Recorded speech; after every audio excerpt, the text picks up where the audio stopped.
Hello and welcome to episode 3 of Spectrum Magazines. As you can see on the screen, today we've decided to look at Crash issue 98, which was published in April 1992. Actually, no it wasn't, it was published in March 1992, because that's how magazines work, strangely. Now, some of you may know that this was a special issue in Crash's run, because this was actually Crash's last ever magazine. They basically merged following this with Sinclair User and became a shadow of its former self. Some may argue that at this point Crash had sort of become a bit of a shadow of its former self anyway, because the Spectrum was on a decline.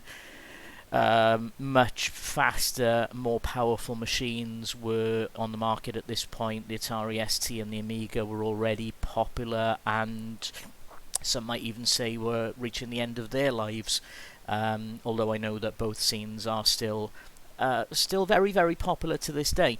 Anyway, let's dive into it. Crash issue 98, as I said, from April 1992. Ironically, the cover is bigger, better and funnier than ever. Humongous 84-page issue, published by Europress Impact.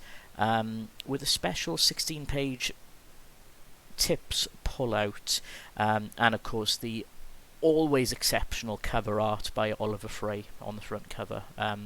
Kudos to you, Oliver. Your covers always were a highlight of Crash magazine. Right, diving in. We'll get straight to the contents page with an advert for the never-released game Daffy Duck starring in the Great Paint Caper, which is a shame. I'd really like to have played that at the time, but sadly it never came out. I think there's another YouTube video out there detailing what happened to that game, but suffice it to say, I think they lost the Looney Tunes license. Right, straight in. Into Crash Corner, big advert for Amiga Action on the left hand side, and Crash had this period of time where their pictures of their staff were pretty weird, Picasso-esque paintings for Lucy, Nick, Mark, Ian and Warren. Okay. The cover tape, the last ever cover tape for Crash magazine, featured Glider Rider, Pi R Squared, and that was pretty much it. Oh, there was a playable demo for Biff, and yeah, that was about it. I don't think Biff ever came out. I could be wrong, but I'm pretty sure that was a game that was never released. You know what, I'm just going to quickly check up on that, because I think I only have a demo of that, which ironically is the demo for that game, on that cover tape, but no, I'm lying. Biff was actually released in 1992, released by Beyond Belief. Yeah, there's even a walkthrough listed on the usual websites. Incidentally, I get a lot of my information from Spectrum Computing and World of Spectrum, as well as the ZX database. Right, so yeah, going on to it. Glider Rider was an isometric game. The Spectrum absolutely marvelled in these isometric titles. Of course, famous in games like Head Over Heels, Batman, Nightlaw, you name it. It just looked absolutely amazing on the Spectrum. There have been some games recently, some more sort of retro-themed games that have tried to recapture it. They've never been quite the same, to be fair. And Pi R Squared, well, that was a proper mind-bender of a game. Right, okay. Oh, and the fantastic compilation there on the right-hand side for Dizzy fans, which included Dizzy Panic, Dizzy Down the Rapids. Actually, I think this was the second compilation, which wasn't quite as good, because it only had 2 adventure games on there. Admittedly, one of them was the brand new at the time, Dizzy Prince of the Oak Folk, and Spellbound Dizzy. But it had Quick Snacks, Dizzy Down the Rapids, and Dizzy Panic, the game that wasn't Tetris. Right, moving on. Competition for G-Loc. Never got to play the arcade machine on that, which, considering how queasy I get when going through rather violent types of rides, is probably a good thing. You probably wouldn't want to clean up the machine afterwards. But yet again, another advert for an Amiga computing magazine on the right-hand side. Here you go. Crash into Sinclair User. Crash decided to join forces with Sinclair User to become the known universe's ultimate in Spectrum magazine entertainment. I think they probably only lasted for about 7-8 months after that, as part of Sinclair User, and it sort of it felt like back in the day there were some comics I used to read. I was never a big Marvel or DC comic fan as a kid, but ironic, seeing as I'm wearing an Avengers hoodie today. But I was more into things like Buster and Beano and Whizzer and Chips, and stuff like that. And back in the day, I remember there being a big thing when Buster, it would always be Buster, would merge one of the other popular titles out at the time. Buster and Jackpot, I remember being a thing. There you go, showing my age. Buster and School Fun, it took over that title in '84. Oink, I think it took over as well, and Whizzer and Chips, which itself had also absorbed Whoopee, which itself had merged with WoW, Cheeky and Shiver and Shake. Thank you, Wikipedia. Right, okay. But there you go. Crash and Sinclair User, or Crash featuring Sinclair User, was published the following month. Yeah, sorry, Sinclair User featuring Crash, even, was published the following month, and was never the same again, sadly. Okay, now we go on to the game's reviews. Slim pickings at this point in the Spectrum's life, unfortunately, so there aren't really that many games to go through in here. But we've got the 91% Crash Smash, The Addams Family, based on the 1992 movie starring Raul Julia and Angelica Houston. I don't think I ever played that game. I'm going to have to check that one out and see exactly what the game was like. Seems like your standard platform, though. Platformer. In that sort of style. Right, okay. Grell and Fella. Oh yeah, I remember this being a thing. A big thing about a Codemasters game, I should say. Big, colourful platformer. It looked really, really nice, if I remember. About a fairy and a dwarf that went on a mission together. I didn't really get into it, but I remember it looking absolutely amazing. Let's just get in and have a closer look at some of these screenshots. So, I mean, look at that loading screen. If you designed that loading screen, top job. That is superb. But look at them. Absolutely pushing the Spectrum's graphics there. I'm a bit dubious of one of them though, because there's a particular shot there of a mushroom house with a red and white top and a blue background. I'm sure that would have had some form of colour clash, but maybe it didn't. Maybe Codemasters absolutely worked his magic on that one. Right, going back to the rest of the magazine, we've got Bangers and Mash. That was a thing. Kids TV program about a family of chimpanzees. Crash have given this.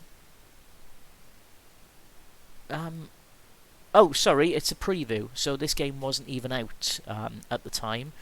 Graphics look okay. They look about standard. It's another game I think I only ever played the demo of. In fact, I think it was the demo. Oh no, that was Biff. Sorry. I think Crash actually published the demo on there, or it might have been your Sinclair. Then we've got Steg. I remember being absolutely excited about this game. It looked amazing to play, and when I finally got a chance to play it, it wasn't, sadly. It looked great, and I did quite like the fact that you could walk along the walls and the ceilings, but it wasn't really that much to it, I didn't think. But it was a great looking game anyway. Now we're talking American 3D Pool. This was a superb game. I spent way too long on that game, and I think I pretty much played it out much after the Spectrum's normal lifespan. Took me a couple of years later before I got an Amiga, and by that point the Amiga was already starting to die out. And then we've got Match of the Day by Zeppelin. I've never been a football fan, so I can't really comment on whether that was any good or not. Okay, letters page, and you can sort of see the way that the popularity of the Spectrum was going as well, because 2 pages of letters, that used to be sorry, I lie, 4 pages of letters. Yeah, 4 pages of letters, but still never felt as popular at the end there. And the magazine, the people writing in, I don't know, just never felt the same as at its prime. Oh yes, that's right. At this point in a lot of the Spectrum magazine's life, they were talking about the Sam Coupe. This was the machine I wanted to go on to after the Spectrum. Got to the point where I was leaving adverts around the house, hinting at what I'd like for Christmas, that sort of thing. Never got one, and it's only recently when I started seeing games played on the emulator that I think I might have dodged a bullet. It's a nice looking. It was a nice machine, and I do like the fact that it could play the old Spectrum games. But this came out around the same time as the Amiga and the ST, and it just was never going to compete. Okay, moving on. There's a particular article in here I'm looking for. What is this? Euro Software. Oh, was this when they did this thing about Spanish games? Because while the Spectrum sort of started dying out in the UK, yes, it is. It's the Spanish market, and internationally, to be honest, it was still thriving, and you could still get decent games. Obviously, Russia took on a whole life of its own with Spectrum games going forward, because they brought out the Scorpion and Pentagon versions of the Spectrum. And the Russian games that I've seen are absolutely incredible. I can't understand a word of it though, because I never spoke Russian. But the games looked amazing, and I always wanted to be able to play and understand the Dizzy games that came out on it. But hey ho. Right. Okay. So yeah, a couple of items there about some of the Spanish and international games that was still thriving on the Spectrum. Here is the pullout that's advertised on the front page. We'll just skip through this quickly, so you can see the sort of games that were out. Down the bottom there, Lloyd Mangrum. Who was he? Do we ever know? Nick Roberts, I remember, on the left-hand side. But yeah, right. Captain Planet, Doomsdark Revenge, Jetson, Shadow of the Beast. Oh, do you remember these as well? Tip lines, 0891 numbers. Get in trouble if you called them from your parents because, well, they'd have a high phone bill. Thankfully, we don't have them anymore. Right, Turrican 2 map. There's Dizzy, Prince of the Oak Folk down the bottom there. Turrican 2 again. Potsworth and Co, Lords of Midnight. Sam Tips. The classic Rainbow Islands game. Lost Ninja 2, Lords of Chaos.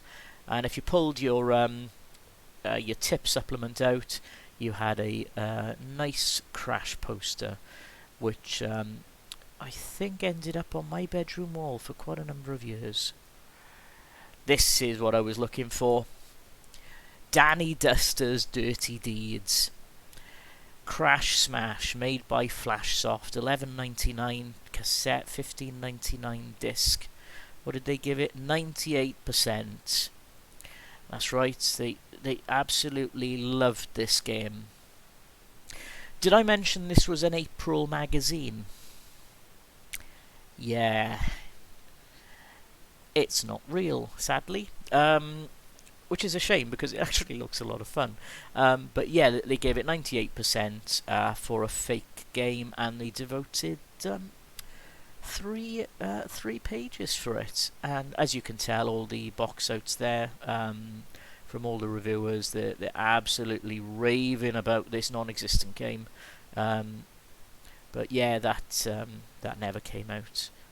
I wonder if anybody actually made a fake version of it afterwards. A playable version based on the games. Oh, was that one of the things where they said if you pick something up, your screen turned upside down? Yeah, Scoffer Specials, flippy sweet, and you'll flip the game upside down, despite the fact that it's just basically a screenshot that's been rotated on the screen in the magazine. But yeah, okay. Adventure Trail. Adventures are still a big thing. Zenobi. I think Zenobi still make games to this day. I know they still sell games because a lot of... I think they still allow their games to be distributed on places like World of Spectrum and Spectrum Computing, but I think you can still buy games from them. I could be wrong, but it's worth checking out anyway. Their back catalogue is incredible, particularly the games from the Bullrug, which were just absolutely hilarious. Right, okay. As you can tell, unfortunately, late in the Spectrum's life, magazines were adverts, advert after advert. Sega, Force, subscriptions. That's interesting. They're still selling subscriptions in the final issue. Maybe if you bought a subscription, your subscription would hand over to Sinclair User. But I can't really see how that would work. Did everyone who bought a subscription get a refund? Or let me know if you had a subscription for Crash and you took it out on this final issue. What happened? Did you get your money back? More Sega stuff there on the left hand side. The Sega Game Gear. I always thought it was a better machine than the Game Boy. I'm sorry. Just batteries weren't as good because it was a nice colour screen. Mega Drive Master System. Strange that Crash was selling them, but I think they could tell that the days were numbered. Bangers and Mash competition. Here's something as well, product of its time. A big full page advert for Fun School 4. Educational software. You love it. Right, okay. Tech Talk. And a review for RoboCop 3. The first RoboCop game was incredible. I think I've mentioned this in one of the videos before, but it was at #1 in the Spectrum charts for like years. RoboCop 3, 89%. I remember playing it. It didn't feel the same. Oh, actually, do you know what? I've just remembered something about this. This game came out in 1992, and it was an adaptation of the movie, but I don't think the movie came out for a long time afterwards. I'm just double checking that actually. Well, I'm sure the game was like the first chance anyone could see of the plot itself. Yeah, here we go. It was first released in the UK, June 24th, 1994, 2 years after this game came out. It came out in the US in November 93, and strangely in Japan in April 93. But yeah, this game follows the plot of the film, but the film didn't come out in the UK for another 2 years afterwards. There you go. But yeah, RoboCop 3. That was strange. Oh, Biff. There we go. 80% review of the full game. If I'd just waited, I could have found out. Balls, Boots, and Brains. More compilations. Not at Christmas time, but what did this one have on it? Was this a Foremost one actually? Yes, I think this was Foremost because it was Incentive. So this had the double Rugby Boss, Aussie Rules, and Soccer Challenge. Ho ho! Overall score of 38%. Crash did not like that one. Maybe that's one to play on my other series. TNT 2 on the right hand side. What did this come with? Let's get back in there. Skull and Crossbones, Hydra, Badlands, the absolutely awful Stun Runner, and Attack of the Planet of the Robot Monsters. Was that what it was called? 54%, with the robot monsters being the highlight of the game. There you go, Escape from the Planet of the Robot Monsters, TNT2. Not a fantastic compilation, but I think Stun Runner is going to have to be a game that I play on my other series at some point. The arcade game was stunning. The Spectrum version, not so much. Jimmy Super League. Oh yeah, football management game, wasn't it? I think there were a couple of Jimmy games that came out. This one came out and Crash gave it 32%. Love it. 70% for Splat, which was a Sam game. I think that came out on the Spectrum as well. But I remember that one being quite a strange game at the time. Yeah, we're back into Sam games. Was the Jimmy Super League Sam? No, that's Spectrum. Okay. Bats and Balls for the Sam. $9.99. I unfortunately, my knowledge of Sam games isn't great, so I can't really comment on them. As I said, I never had a Sam, and I've only recently played some of the games on emulation. I may actually play some on the other series, but for the moment, my knowledge of Sam games isn't great. Anyway, 79% for Bats and Balls, which looks basically like Arkanoid. And on the right-hand side, Manic Miner, released in 1992. What's that? That's got to have been about 6 or 7 years after the Spectrum's version. Let's have a look. Maybe even longer, maybe even before that, thinking about it. Because there's been so many clones. 1983, so almost 10 years later, it comes out on the Sam Coupe. And to be fair, you know what? Doesn't look that bad. But 9 years after it was first released, was that a release that needed to be done? 88% though, so Crash liked it. Back to Spectrum reviews, and we're on to the re-release pages, and there was a hell of a lot of them at this point in the Spectrum's life. Kicks re-release of Stunt Car Racer. That's another game I played to death. Yes, I know it had about the frame rate. Really, really bad frame rate. I think it was about 1 or half a frame per second, but strangely addictive. I wonder what that'll look like actually on the Spectrum Next 2, because that's got a higher refresh rate. That's going to have to be a game when I get my Spectrum Next. Shadow of the Beast, 90%. That wasn't a popular game, if I remember. I don't think they liked it on the Sega, at least. Oops, too far. Going over here, we got Rainbow Islands. Again, what can I say about Rainbow Islands? 94%. Absolutely amazing looking game, and addictive to boot as well. So, yeah. Rick Dangerous, I remember as a memory game.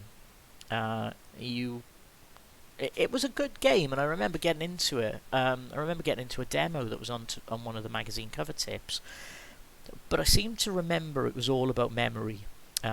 You would just basically die randomly, and then it would be all about replaying that section of the game, and either jumping, running, or trying to get past an unseen something that would kill you. So it looked good. I just don't think it was that playable. Certainly not much in the way of replay value. Ghouls and Ghosts. It's a strange late re-release for that one. Ghouls and Ghosts. King Arthur, of course. You get killed, you run around in your pants. Not for real, of course, just in the game. Oh, here's a controversial opinion. 81%, Last Ninja 2. Last Ninja 2 was the only one that came out on the Spectrum, and I remember Commodore fans absolutely raving about the Last Ninja games. The Spectrum fans loved it as well. I absolutely hated it. I'm really, really sorry. It just did absolutely nothing for me. Uh, the controls are a nightmare. You die easily. No, just wasn't for me. Now, this was a compilation I did have. Multi-Mix 4. In fact, I say did have. It's still upstairs. Gauntlet, Gauntlet the Deeper Dungeons, and Gauntlet 2. 80%. The cassette on that was an absolute beast. Because it had to put on all of those extra multi-load levels on one cassette. I don't actually know how long that cassette is, but I would be highly surprised if it didn't have at least an hour of tape on each side. And Archer McLean. Archer McLean? No. Maltese Joe's 3D Pool. $3.99. Originally came out on Firebird, of course. That's another one that had a really bad frame rate on it. 75%. It looked good, but I couldn't get the hang of it. I preferred the other 3D Pool game that I showed you just now, American 3D Pool. This one was a bit more, you could walk around the table and look at it. A lot like modern snooker and pool games today. But because you couldn't see the cushions, you couldn't bounce balls into pockets. So a lot of it was luck, unfortunately. And usually when you were playing the AI knew exactly where to place the balls, so they bounced off cushions and ended up in the right pockets. Really annoying. Right, okay, let's zoom back out. Next month, Crash turns into a cookery mag. Well, not really. They'll turn into Sinclair User. So yeah, that's a strange thing. Obviously, I think, going by what I've seen in this magazine, the merge with Sinclair User looks like it came quite late on in this magazine's production, because a lot of pages start talking about things like subscriptions and what's in the next issue and writing, that sort of thing. And then you've got that 2-page spread basically saying that it's going to be Sinclair User the following month. And of course the big advert there for the Amiga, the Cartoon Classics game with Lemmings on there. And that, I think, is it. Strangely, is there no back page on this? There is, but it's choosing not to play it. But it is, it's choosing not to show it even. But it's one of those LAD type 0839, 0891 premium rate phone lines, so maybe it's for the best that it didn't show it. I just want to go back to the start of the magazine, actually, to see if the editorial at the start of the magazine talks about it being their last issue. Is there an editorial? No, there's not even. Did they not even have a news page?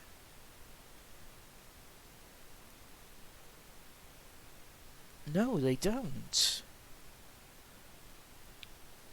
That's... yeah, I think it's safe to say that Crash knew that its days were numbered at this point, with the fact that there's not a news page in this game, in this magazine.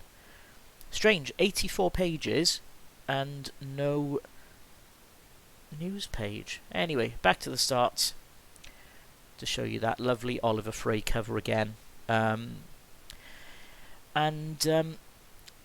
there we go. It was a bit of a shorter. It was a bit of a thinner magazine to what we'd been used to before. Crash, as I said, was on its way out. The Spectrum was on its way out of mainstream popularity, and it was only really the odd release that would come out. I think Your Sinclair and Sinclair User were a bit longer on the market after Crash. But, you know, the writing was on the wall by this point. And sadly, that was it for Crash, apart from then playing a supporting role in Sinclair User going forward. That was pretty much it for Crash. Anyway, hope you enjoyed that one.